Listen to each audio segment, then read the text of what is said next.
Lorsque l'on observe des familles, la ressemblance entre les enfants et leurs parents est frappante. C'est un phénomène que l'on retrouve aussi chez des espèces inférieures ou domestiquées.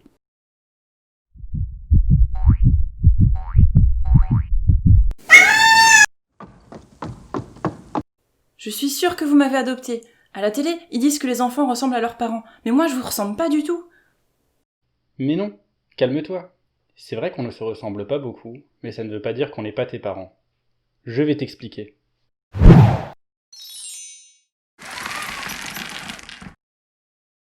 Ça, c'est toi. À la base des poils de ton pelage, il y a des cellules spéciales qui ont fabriqué des pigments et donc te donné ta couleur. Dans ces cellules, il y a de l'ADN, réparti en plusieurs paires de chromosomes. C'est ton ADN qui détermine la couleur de tes yeux, ton groupe sanguin, etc. Hein? Mais c'est trop petit, moi je vois rien du tout. Comment tu fais pour savoir ce qu'il y a là-dedans? Pour ça, on a besoin de machines appelées séquenceurs, qui vont nous donner l'information qui est contenue dans l'ADN. Comme les molécules d'ADN sont trop grosses pour être séquencées d'un coup, la machine va nous donner l'information par morceaux d'ADN.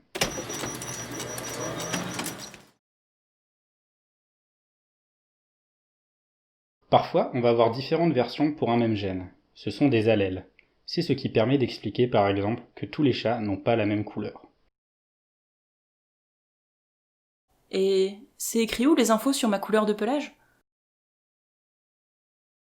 En fait, pour ça, il y a plusieurs gènes qui interviennent. Tiens, ces deux-là en font partie. Si on regarde l'ADN de ta maman, on retrouve les allèles qui correspondent à la couleur chocolat. Et pour moi, les allèles qui me donnent ma couleur grise. Oui, mais votre pelage, il est pas partout marron ou partout gris. Ça marche pas ce que tu me racontes. C'est parce qu'il y a un autre gène qui détermine si le pelage contient des zones blanches. Pour ce gène, ta maman et moi, nous avons les mêmes allèles. Par contre, nous n'avons pas les mêmes allèles pour cet autre gène qui ne détermine pas la couleur, mais qui fait que ta maman a les pattes un peu... Bah tu vois, c'est bien ce que je disais. Mes allèles ne sont pas les mêmes que les tiens, ni que ceux de maman.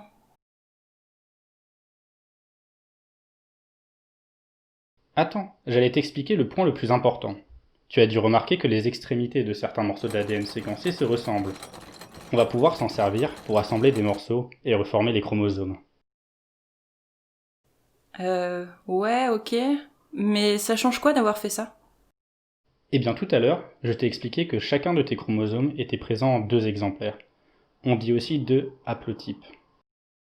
C'est parce que pour chaque chromosome, tu as hérité d'une des copies de ta mère et une de moi.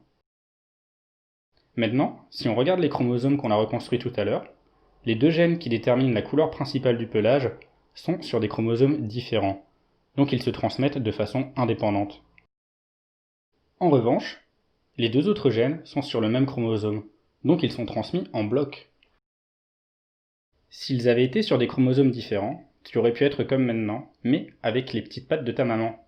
Ou encore, avoir ta taille actuelle, mais être quasiment tout blanc, ce qui est impossible en réalité. Ah, mais c'est simple alors.